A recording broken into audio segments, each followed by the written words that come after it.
Welcome to Bringing Life to Scholarship, a symposia series sponsored by the Herbert H. and Grace A. Dow College of Health Professions. If you're watching this presentation live on the web, you can email questions at any time by presentation by clicking the Ask button. This and all previous presentations are archived and available online at www.chp.cmich.edu. Today's presentation will be given by Tim Pletcher. Tim is Director of Applied Research at the Herbert H. and Grace A. Dow College of Health Professions at Central Michigan University. Tim also shares an appointment with Central Michigan University Research Corporation, where he directs business intelligence and data mining projects in concert with faculty experts. Prior to joining CMU Research Corporation, Tim was Chief Technology Officer at a startup corporation in New York City, specializing in customized supply chain automation.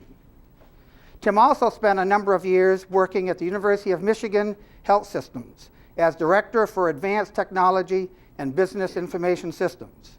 In 2000, his team at the University of Michigan received the Smithsonian Computer World Medal for medical readiness training projects utilizing virtual reality and computer-based modeling to reduce medical errors.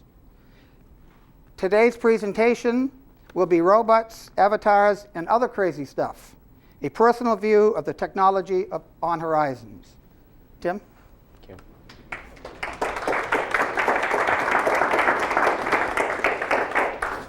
Well, I'm glad you're clapping at the beginning. That's wonderful. I picked this title for a couple of reasons. Part of it had to do with Mike Hinko. He asked me, we were trying to promote the Health Innovation Lab a while back, and he said, Tim, I've got it. I know exactly what we're going to do is we're going to put you in there, we're going to interview you, and you're going to say, as our opening line, the future is robots. And as I thought about it, I went, well, I don't see anything funny about that, Mike, because I really do think that robots are something that are in the future, but not too far in the future. And so this talk is really going to try and highlight a handful of the things that, where it says a personal view, that I think are probably worth knowing about. This is going to be kind of a fun talk in terms of we're not going to go too deep into technology kinds of things, but we're going to cover a lot of territory. So the techies in the audience, if you want to find me afterwards and ask me questions about different standards or different kinds of things, I'll do my best to talk about them. But we've got a lot of material to get through to save questions for the end. And the crazy stuff, hopefully you'll see the crazy stuff as we go along. My first slide, I was really hoping to have this great picture here. And because of fair use policy and I couldn't get permission from the author, I decided maybe I shouldn't actually try and use it because we're going to record this live.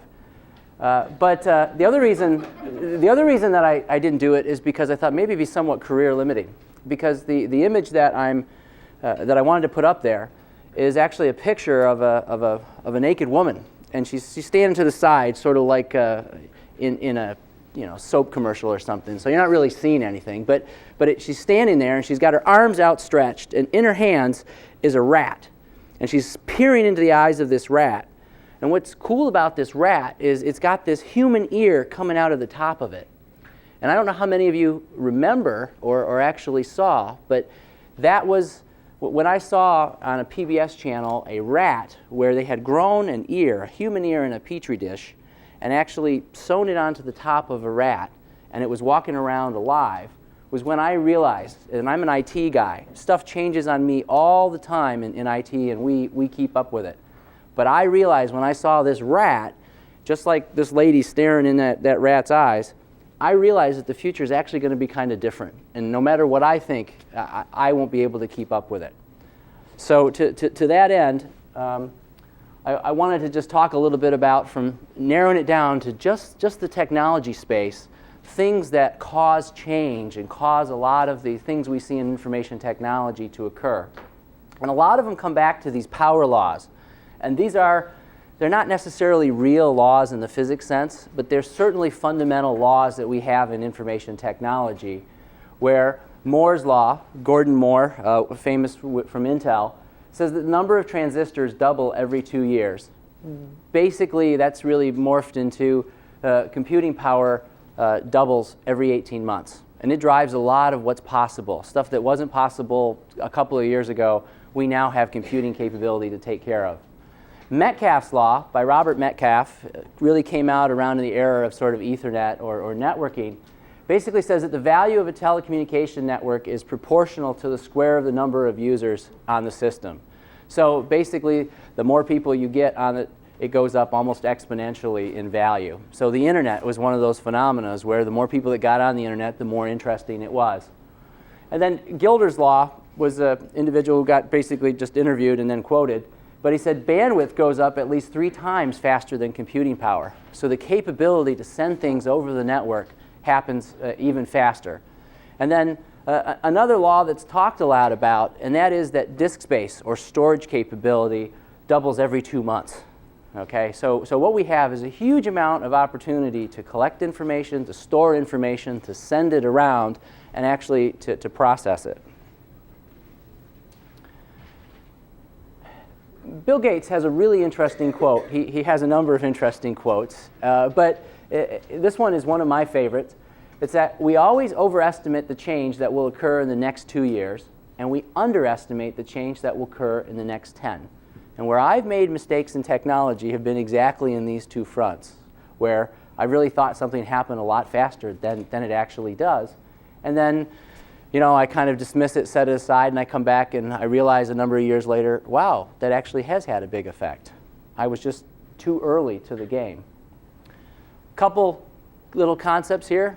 Question: where did phone booths go? You know, nobody did this big activity that said let's haul all the phone booths away, but they're really hard to find if you go look for them now. The other thing is, one of my favorite TV commercials was a young woman who's been given an SLR 35mm camera, and she's holding it and she's looking confusedly at her parents, and she's going, it's a camera, but you can't talk on it. And then they're sitting there saying, well, yes, dear, it's a camera, and but you can't talk on it. And then she kind of manages to pop the back open, and it kind of scares her. And the father says, yeah, it uses film. And she goes, film? You know, yeah, light shines on it, and it creates a chemical reaction, and you know, totally a different world. Infotrends estimates that there will be over 2 billion camera phones by 2010. 2 billion camera phones. Okay? That's actually going to be twice the number of phone cameras than our actual digital cameras by that time. Now, whether everybody's using them properly might be a different issue. So I just want to quickly go through a timeline for you that sort of looks at the last 10 years.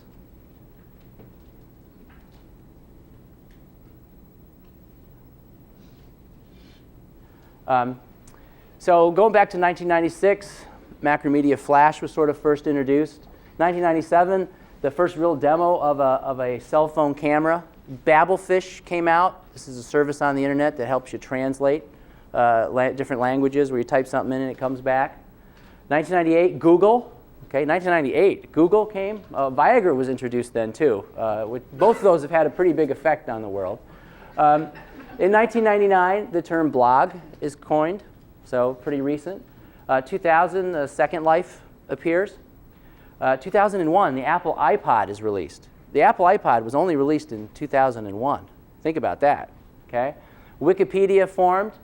The first telesurgery, where somebody in the UK actually had their gallstone removed telesurgically across the continent. A brave lady. 2002, Skype was formed. The iRobot Roomba came out as a product. 2003, MySpace was created. Many of you have heard about MySpace. YouTube was Web 2.0 came into existence as a concept in 2004. YouTube was established only in 2005. And then in 2006, Microsoft announces their robotics studio, and I'm going to go through each of those in a little more detail. Before I do that, I really want to share with you a perspective that the Gartner Group has come up with for how to think about technology and technology trends. And of all of the innovation adoption curves and of all the things that I've seen for how to explain the technology phenomena, I think the Gartner guys have it right. And that they have what they call the hype cycle. And the hype cycle has on one end of the continuum visibility and on the other end of the continuum time. And hype is a great way to think about a lot of the technology. But what really is nice is the way they actually tee it up in terms of there is some initial technology trigger that occurs. So maybe somebody announces a discovery or somebody shows up and does a web press. Okay. And then at some point down the road, everybody is talking about it. Absolutely everybody is wildly enthusiastic. Venture capitalists have probably invested here. Normal people have said, well, it's probably time to throw our money into. And that's pretty much followed by the trough of disillusionment, okay? Where, hey, that didn't work out the way we thought it was going to. This stuff sucks, okay? And a lot of things are way up here, and then they just drop down. And what's important when they're in the trough of disillusionment is the press starts talking about them. Nobody really pays any attention to things that are stuck in the trough of disillusionment. But after a while, there are a few hardy souls that continue to use the technology and figure out, well, how is it really useful? And then there's this little slope of enlightenment. And that's when technologies are starting to be interesting again and practical to normal people. And then finally, you get the plateau of productivity, where if you've waited too long, you sort of are now behind the curve, and you need to hurry up and catch up to adopt that technology. There's sort of 5 areas that help you move along or make time go a little faster. The first are cultural issues. If there are cultural barriers to adopting a technology, you can spend a long time in the trough of disillusionment. If there isn't an evidence of value or need, you never really start creeping up the slope of enlightenment. If the technology sort of doesn't really work, you may not even make it all the way up to the sort of high visibility. If you don't have a financial or support model to make the technology pay for itself or justify its real existence, it never enters the sort of whole productivity piece of the curve. And then resolution of ethical and legal issues can really stop you at any point when you're really trying to use the technology. So all of those are sort of rate factors on sliding along that curve. So where you want to jump in, or if you want to be the art of IT adoption, really occurs as things are coming out of the trough, or out of the trough of disillusionment and up this curve. This is where you really need to pay attention to technology. Now, what happens along the curve is as different technologies sort of get invented and show up, they can't make it over all the humps by themselves. And they kind of meet friends, or they begin to cluster with other technologies. And as they sort of go along, they start collecting more and more pieces. And as they cluster, they begin to converge around different areas. And that convergence of those technology clusters all of a sudden picks up the pace of what you can do with them and why people are interested, because they've really pulled multiple things together to make it move along. So I've picked 5 of these technology clusters that I think are worth knowing about and exploring for sort of how these 5 are kind of going along and how these 5 clusters themselves are feeding into each other. And I'm going to talk about Web 2.0, a bucket of what I'll call communication technology, an area of advanced analytics like we do at CMU Research Corporation, collaboration environments, and robots. So Web 2.0. Web 2.0 was a phrase originally coined by Tim O'Reilly, and basically it refers to the next generation or the next release of the web. The idea is that the web had really moved on from its first incarnation to a whole new kind of creature. And that creature is really about web services, social networking, wikis, folksonomies. I don't know, it might be a new term for folks. and really talking about how do we collaborate and share information. And Web 2.0, this picture kind of represents this idea of using mind maps, of using ways to gather information in a different way. But different things begin to cluster around the concept of Web 2.0. And it gets fuzzier on the ends. But there's very human, very people-oriented pieces in the middle. Then they're supported on sort of the edges with various kinds of technologies. And so the key principles for Web 2.0. The web is a platform. How many folks here remember Netscape? Yes? Okay. Now, you all know about Google. The idea between web as a platform is Netscape was all about the browser. It was all about the capability in the browser, whereas Google is all about the services that it provides. And so it can begin to sort of change and evolve. Collective intelligence. It's basically the concept of many hands do light work, or make light work. I've got another slide coming on that. Data as a driving force. In the new sort of world order, you can take, in a Web 2.0 world, and easily remix and create new content from old content. But there's a belief that the capture and the ownership of original sources of data that you can say are yours, just sort of foundation data sets or foundation pieces of content, is where you'll make a lot of money and get a lot of intellectual property, because from there you can build lots of other things in the Web 2.0 world. The end of the software release cycle. The idea that the world is a continuous beta. But more importantly, Google can't go down. Yahoo can't go down. These big services, the production requirements, some of their most guarded trade secrets are what they do to keep their operation working.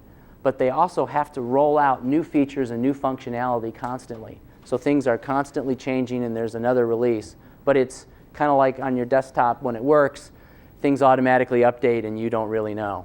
That's what a major concept is in Web 2.0. Lightweight software programming, the ability to pick up other pieces of code or to expose services that programmers can then knit together and create an entirely new application is embedded there.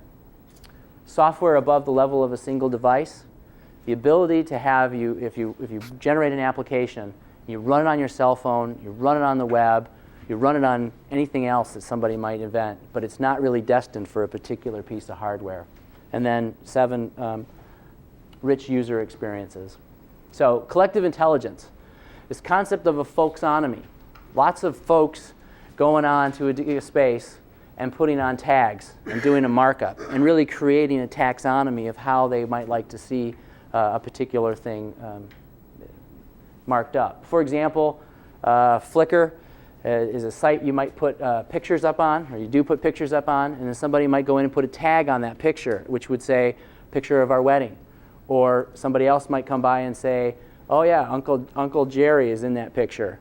Or somebody else might say, typical June wedding. Or somebody else might come in and tag it with a certain kind of flower that's in the picture.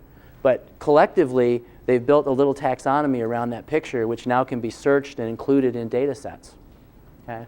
Same thing with sort of Delicious when you're looking at bookmarks and trying to say, well, here's a concept and here's sort of the flow of bookmarks to get to it. And then the whole space of social networking, things like MySpace and LinkedIn, really built around the whole small world principle, that the whole sort of 6 degrees of freedom to reach anybody.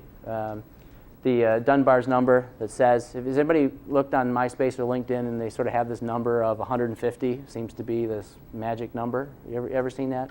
Anyone? Okay. Well, that's from Robin Dunbar's work, and I don't know, at least 30, 40 years ago, where basically he said that the number of faces that people can recognize is probably about 150, and you can sustain relationships with it. And so this Dunbar's number has kind of emerged as a magic number for how big your social network can actually be. But harnessing lots of different people's efforts, taking advantage of Metcalfe's law, so that if your social network has connections to lots of people, suddenly it's valuable to tap into it, and then also having them contribute their knowledge into their particular view of things so that no one person does all the work. Another fundamental concept in Web 2.0 is the long tail concept. And this sort of has business implications because the idea has historically is that markets have really been focused on delivering services to this group, and that there's sort of a real skew in terms of how the data is for how people want services, and that the vast majority of the people seem to be wanting services in here. But and so if you're set up like Blockbuster and you've got these stores and you can only stock a certain amount of videos, you really need to make sure that you have the right videos for all of these folks in the store, and then you make money on it. But the idea behind the long tail is that there's all of this opportunity out here. Now, these folks all have very different interests from each other. But if you can come up with a solution or a system and a distribution mechanism that allows you to capture this market, sort of lots of little niches, then you can also make money. And so if you look at,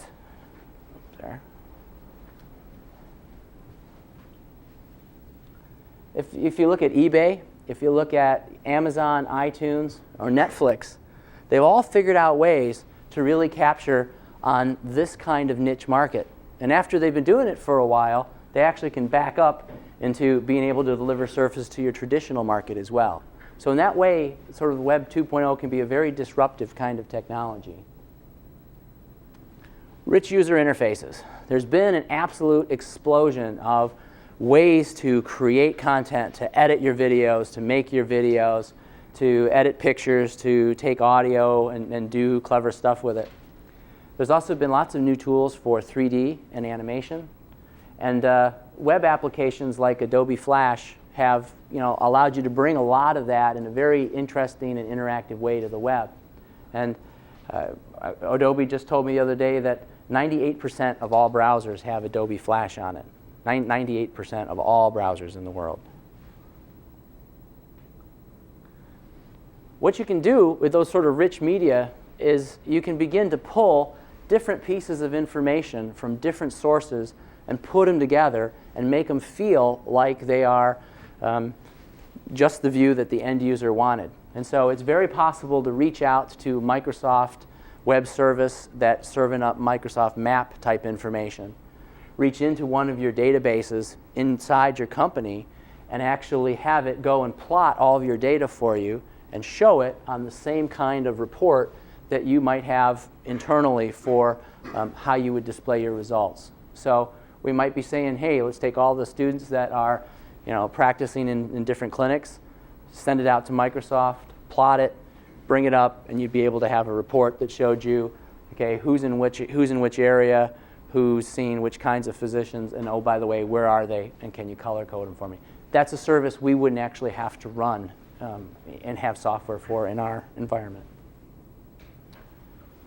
The next technology cluster is communication technology. And there's a handful of technologies here. The voice over the internet protocol. How many folks have an IP phone? Just out of curiosity. Okay. IPTV, H.323 is a way to do video conferencing over the network.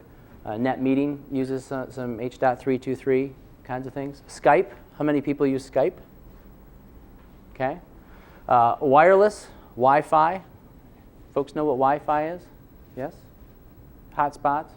And then WiMAX, sort of another different wireless standard that allows you to sort of extend long connections to do backhaul connectivity.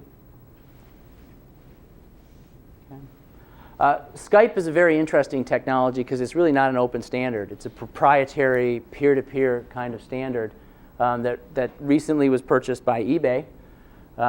It is free if you're working with other Skype users, which may account for the fact of why almost 5% of the US international traffic is actually using Skype as a way to do phone calls on a regular basis.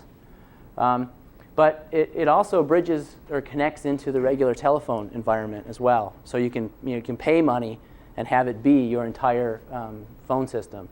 Skype started off a little differently because it was a soft phone. It was a phone that was basically on your computer, and you had a microphone and a headset plugged into your computer, and that's how you made calls. But it's now evolved to where vendors are making whole sort of self-contained products that are essentially Skype phones. Now this is one of the more interesting Wi-Fi, voice over internet-based telephony systems that I've seen. This is like a Star Trek, badge where they hit the side and say, beam me up, Scotty. But this is, probably more relevant is when they go, computer. This actually is a little thing that clips on, just like this, and it's voice activated, so you can say, call Tim, and it routes the call right to Tim and finds Tim. And this works. If you flip it over on the back, it's like a pager, so you can send text message kinds of things. But it works in any Wi-Fi environment. So you could have it, and it's been used heavily in clinics. So you give everybody around the clinic one of these. You use it on the Wi-Fi, and they basically say, call Tim. Or you can set up groups that says, call the person in charge, or call the manager. But very interesting technology. Again, can be bridged into the regular telephone network, so it could actually even make outbound calls. The next cluster, if you will, is the area of advanced analytics. And as I mentioned, this is a spot where CMURC does a lot of work.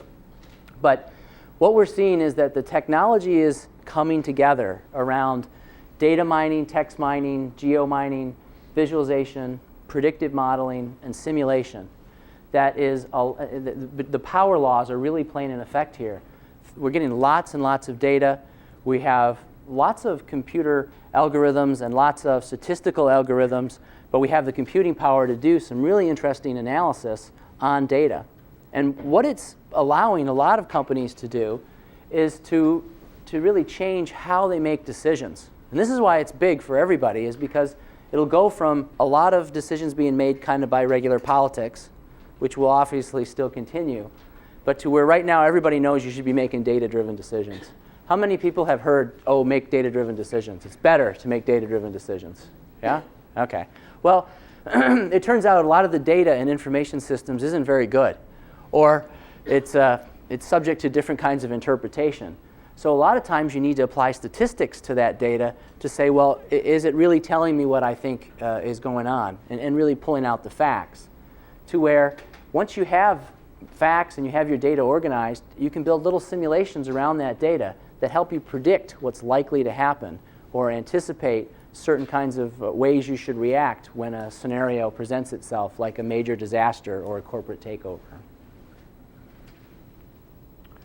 The data mining, lots of technology on data mining. We're able to look at large amounts of data, and really we're able to extract patterns from that data that before that aren't based on human intuition. They're based on sort of systematic algorithms that really discover relationships. The classic relationship always referred to is the beer and diapers story. The beer and diapers story was a big, large retailer did a bunch of data mining on their data, and they discovered that on Friday nights, beer and diapers sold well together for some reason. Okay? Yeah. And so they didn't really know that combination occurred, but it led them to believe when they looked at that relationship, perhaps it made sense to put the beer near the diapers or put the diapers near the beer. And the conventional wisdom is that perhaps there were more husbands coming and were buying diapers for the weekend, and they happened to swing by and decide, well, I'm here and getting diapers, maybe I should get a six-pack of beer too. A lot of statistics in data mining, but a lot of statistics and a lot of analysis around big data sets, and really using data that wasn't designed for statistical analysis. In sort of the scientific method, it's usually well understood that you want to have a nice controlled experiment, you want to design it, and then you want to apply statistics to it. Well, in data mining, that's almost kind of completely backwards. You've got a data set that was usually collected for an entirely different purpose, and now you're going to do analysis on it and try to find some of these patterns and try to look for even things like causality. Text mining, there's an explosion going on in text mining right now, which is the ability to take words on web pages, words in documents, and actually pull meaning and monitor websites and put those into data so you can apply various kinds of data mining techniques to them and include what's called unstructured data in that analysis. When we look at unstructured data, there's a lot of it. They estimate that at least 80% of the data in the world is unstructured, broken up into largely text type things, emails, chats, blogs, but also image mining. Very similar techniques are there for pulling out faces and images or taking images and beginning to auto-classify them, as well as the different kinds of speech recognition pieces. They all kind of stem out of very similar techniques. And the last one in this category is geomining. And this is areas of like geographic information systems, but using maps and pulling information together and showing them way that normal people like to look at them, where the different colors indicate different kinds of data. And you can look at a lot more information when you see it this way than if somebody just shows you reams of Excel spreadsheets. This space is also kind of interesting because as we have cell phones, for each cell phone, you can kind of track where it physically is. It kind of acts like a mini GPS. Or you can use a global positioning system to track and keep track of where things are. Or there's a whole bunch of new tags called radio frequency ID tags that most of our products are starting to ship on. And so all of those things kind of combine to make sure that there's a geospatial reference to just about every data point. So suddenly, just about anything you're trying to talk about on the face of the globe can be mapped and graphed and shown in a geographic kind of way.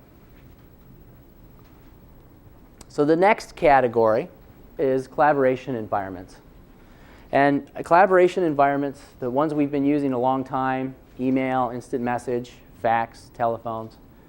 Web conferencing, not everybody's familiar with, but hopefully some of you are. Forums, online chat, telephony bridges. A lot of people don't really realize the degree of how often you're able to set up a bridge conference call where you have 25, 30, or even 100 people all call into the same phone line and have a meeting or a conversation. There's actually a service we offer here on campus. As well as things where you can go online and work together and actually share an application or look at a PowerPoint together, provide comments and feedback. Other kinds of learning collaboration environments are learning management systems. Applications like Blackboard is a great example of a structured, sort of business-oriented collaboration environment. And then one that many people might not put into this category, massively multiplayer online games, where lots and lots of people collaborate in some sort of online space. Snow Crash. This is an important piece of literature. I think it's the only piece of literature I finally managed to decide to include in this presentation. But Snow Crash was written by Neil Stephenson. It came out in 1992. How many folks here have read Snow Crash? One? Okay. This book is worth reading. There is a little violence in it, so be prepared. But it is actually one of these fundamental publications that's had an impact on a lot of the internet community, and it's worth going to Wikipedia or someplace and finding out what the short synopsis is in it. But it really talks about a metaverse, and the idea of a metaverse is that it's an evolution of a virtual reality-based internet. And many people believe it's sort of, if there's a Web 3.0, but it's a good foundation for what the web will eventually become, is one of these metaverses. And there's a couple concepts in a metaverse that are, and I should mention, the protagonist in this book is called Hero Protagonist, and he's a pizza delivery guy. I mean, that's his job. And that's obviously what he does in his day real world, but the rest of the time, he is the greatest sword fighter in the world, aka a really good coder and one of the super famous people in the metaverse. And so the story's kind of about his activities there. But one of the things that came forward in that metaverse idea is that status is a function of really two things. Your access to restricted environments and your technical ability. So if you are, and this is why Hero is is so important in the Snow Crash Metaverse book is because he was one of the people early into the whole space. He helped create a lot of it. And also, he was also very technically capable. So because of those two things, he was allowed to go anywhere and do a lot of different things in this community that other folks weren't allowed to do. The last piece here is this demonstrated by the sophistication of one's avatar. And being able to present yourself. When the web first came out, there was this statement by a lot of marketing companies that said, boy, your company's going to need a website, and it's going to need to look good. Because if it doesn't, it's going to give this really negative impression of your company. The same thing was kind of true on avatars in the metaverse, and that they really needed to be, look and present well, or it would send a pretty negative image of what you were all about. Because first impressions are absolutely important in the metaverse as well. So what's an avatar? An avatar originally comes out of the Sanskrit, and it's really about an immortal being that decides to sort of descend to Earth and take a presence. But in the internet world, it's when an internet user represents himself in some form as like a three-dimensional model of a human. So you have a representation in a computer game. And Snow Crash very much introduces that concept of an avatar and taking this other form. So there's a number of metaverse example type games out there right now. There, Second Life, The Palace, Yura, Dotzel, Active Worlds, and there's probably hundreds more coming. One of the most interesting is Second Life. The basics in Second Life are that you create an avatar, you can fly, you can teleport, you can walk around. It's actually harder than you think because you actually have to learn. When you come into the game, you're kind of like a newbie. You don't know how to do anything. You don't know how to sit down. You don't know how to walk around. You really start all over if you're an adult. You can join groups. You can form a group or you can join a group. And groups help each other. They're like everything from a club to a society to a family. You can meet people and explore. Some companies go into this Second Life and don't use it as a game. They actually have their sales meetings and you attend a conference. People have art shows, so they display different kinds of arts. Musicians will play music. Remember when I mentioned some of the communication technology for sort of streaming video or streaming audio or voice? They actually will play music in there. You can watch movies. It starts to be a little weird. You can buy land, okay? You can create things. You can create houses. You can create clothes. You can create works of art. You can get a job. You can actually get a real job in Second Life. Because there's a couple things about Second Life that are a little bit unique. One of them is that if you create and do something in that game, you're allowed to keep your intellectual property that you create. So if you make a very artistic sort of piece of clothing, or you design it in Second Life, you own that design, you own that artwork, and if other people think, man, my avatar would look really cool in that, they can buy it from you and you can sell it. And nobody else, can go off and copy and make that. So it's a very interesting concept. The second scary, fascinating, mind-boggling concept is the idea of these Linden dollars. There's actually a Lindex, which is an official rating of U.S. currency to Linden dollars. You can buy and sell land in the game. We mentioned that, but you can speculate on land in that environment. So if you, and again, this game has a lot of the same principles that I mentioned in the Snow Crash book, is restricted access to places. So there's places you can't go because you don't have privileges, or you didn't pay enough money to get in there. So just like in normal real estate, location counts. People want to be proximate to each other, and so certain communities spring up where people are doing different things, and they, the houses there, the land there costs more. Just some quick statistics for it. The current population in that particular game is 5.5 million. Logged on in the last month is 860,000 people from all over the world logged on in the last month.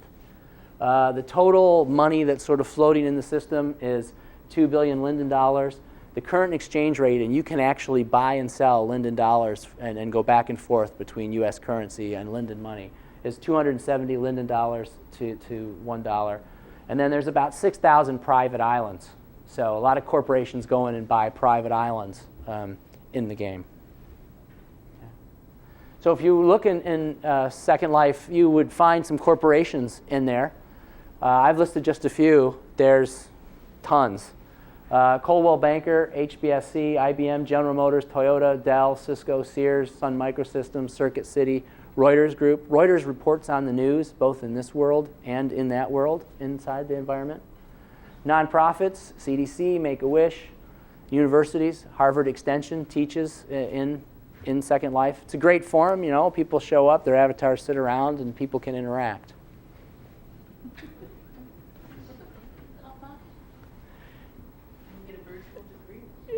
You can get a real degree. It's not a virtual degree. And I mean, that's what's crazy, is that this has crossed over so that there's what's in the environment, but then there's also, you'll get credit on the outside. When I said you could get a job as a news reporter, and you could get paid in Linden dollars and convert that back and actually make a living. I mean, this is a strange... You would still have to pay for it. Yeah, absolutely. You would go in and you would pay in Linden dollars probably for your degree. So yeah. Okay. So the next thing I want to talk about are robots. Robotics is also a technology cluster where a lot of things have sort of come together, coming out of the trough of disillusionment to do some interesting things. It's obviously a little further along or further behind than Web 2.0, but nonetheless, I think it's coming out of that trough and starting to be interesting. So, long history for anthropomorphic things that help folks. Mechanical servants to the Greek gods was talked about ages and ages ago. Probably the most famous is Isaac Asimov's robot series, where there's the movie I, Robot, which some folks have probably seen. And then the whole fascination with androids. Data on Star Trek was an android, not real. But then there's a Ripley Q1, which is a Japanese doll that talks and mimics real life, kind of designed to help folks socialize and also keep people company. The International Federation of Robotics really classifies things into two groups, industrial robots and service robots. In 2005, they were just under 1 million. By 2009, they expect that to sort of be over 1 million. And those are the industrial robots. These are things that make cars, but they do all kinds of different functionality, typically in the manufacturing space. Service robots are where things get kind of fun. And service robots really help humans. They help us do different kinds of things. And it ranges from things that help us do things we might hire other people to help us do, or little tasks around the house, like a vacuum cleaner kind of thing. The service robot stock around the world in 2005 was 230,000. And then in 2005, there were 1.9 million service robots for domestic use. So they're kind of creeping in. They're getting started. Okay. Couple examples. Honda has a robot, Asimo. It's about that big. It kind of looks like a small child. It can reach up and turn on lights. It's not a product you can buy yet. Certainly not in the U.S. The plan is to do a lot more of that particular platform in Japan. This is the Roomba. This is my goal, is to be able to buy one of those at some point here in the near future and sit back and have it clean the house. You guys don't know, my wife's here. I want her to hear that. So, healthcare robots. There's a lot going on in robotics and healthcare. I mentioned earlier this robotic surgery piece, but there's also robots for personal care. that are designed to help folks. The legal issues are holding up a lot of robotics for their use in healthcare. People are very concerned about the liability, especially big companies like a Honda that has a lot to lose in a lawsuit. There's another one that this RP7, which is on the back over here. You can see kind of how it's set up. And RP7 combines some interesting things. It's called the Remote Presence 7, but it's basically set up where the clinician has a little station and a remote control, kind of like a computer game, and it is connected to this little robot, which is over actually by the patient. And it uses a combination of the robotics, wireless or Wi-Fi, and IP-based video conferencing to really converge a bunch of different things together to deliver a service that no one of them could really do by themselves. Fun, practical, probably getting close to being really ready for prime time. Another good sign in robotics is that Microsoft has jumped into the game. They recently released their Microsoft Robotics Studio. And what they claim, and I couldn't find anywhere else out there when I looked, is that they really have released a sort of complete toolkit to do for sort of PCs, or do for robotics, kind of what they did for PCs a long time ago, which is create kind of an operating system for robotics to pull all the pieces together. And I think that if I understand what they're trying to do right, they're after hoping to evolve that whole robotic space and that tool set to make that happen. But what is more fascinating is what Lego is doing, okay? And Lego has got this whole Mindstorms project around robotics. And it's been very popular, and it's getting more and more sophisticated. And everybody probably liked Legos at one point in time. But this is getting to be fairly sophisticated, where they're now reaching up to, they've got their whole Big Robot on Campus initiative, which is bringing in sort of corporate engineers and university folks and engineers. They have, you've got the ability, you can use robotics, Microsoft Robotics Studio to actually now design code and operations for the NXT. I just recently saw that their Lego is working with Second Life on a teen Second Life activity that sort of robotics might be a piece of it, so you can kind of work to control your avatar kind of space. So, there's certainly a generation of folks coming along who this stuff is going to be second nature for. So, major takeaways. There's a whole bunch of technology convergence occurring right now. Culture is one of the big things that holds us back, as well as some of the legal issues. There's a community growing and forming that really values this service learning. And I didn't talk too much about this sort of collective intelligence, but part of that community, the part of what's going on is folks are expecting people to just come in, not to just come into these environments and go about their way, but to come into these environments and contribute, help make it essentially a better world. And when you just show up and consume what lots of other people have been working on, there is a little resistance to being a newbie there. But this is a very interesting parallel to what we value in terms of a service learning perspective. Again, I mentioned newbies. They sometimes treat newbies very well. On the flip side, newbies have to expect that they have to read the manual and learn how to sit and learn how to actually participate in these new cultures. And then the last point is, if you have to eat an elephant, take small bites.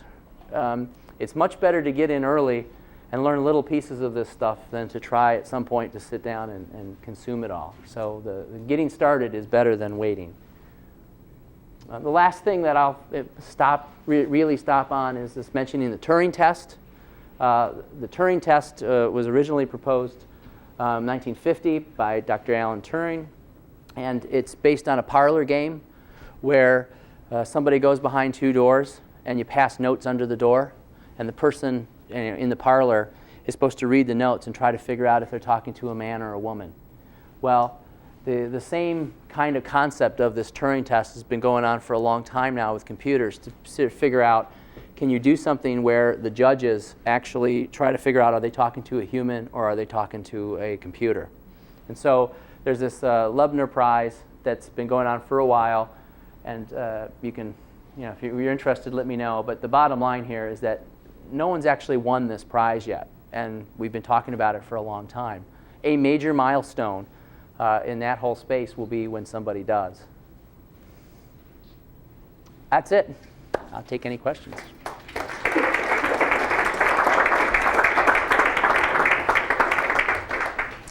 Open for questions. Do we have any questions? Wes? Do you think that Second Life is trying to recreate the real world, or are they trying to make something different and bigger, but they're kind of going through familiar steps to get there?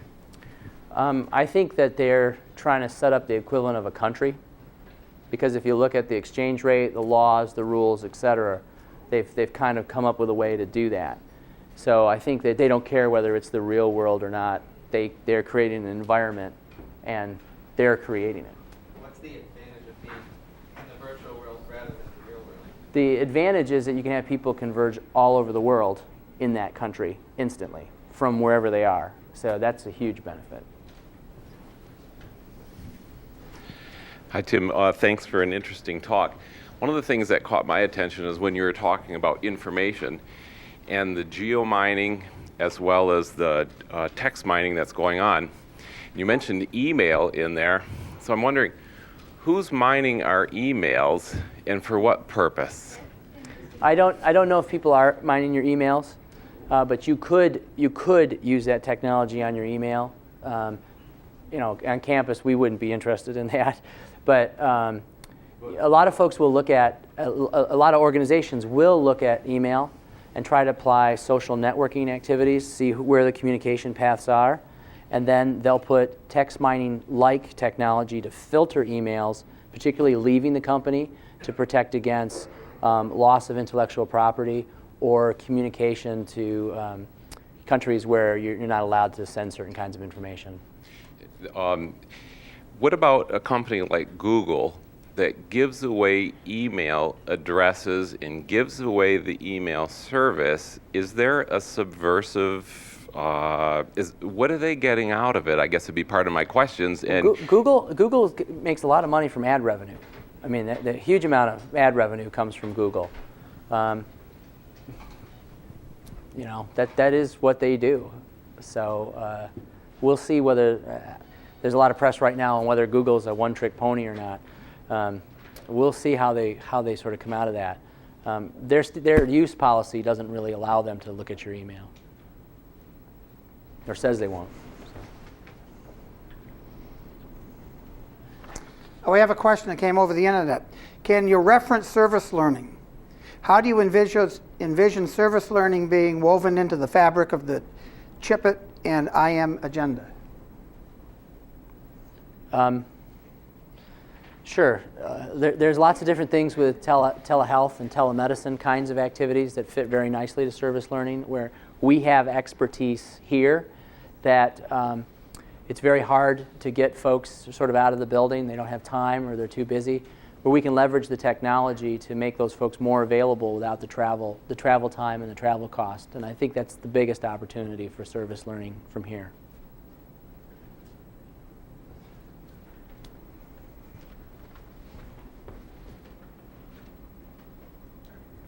Thank you for presentation. I would like to know your personal opinion. Do you think human-like robot is such a robot that is self-developing, self-learning, self-adjustable is possible or not? I don't think it's possible, and it wouldn't be a goal for me. We have perfectly awesome things called people.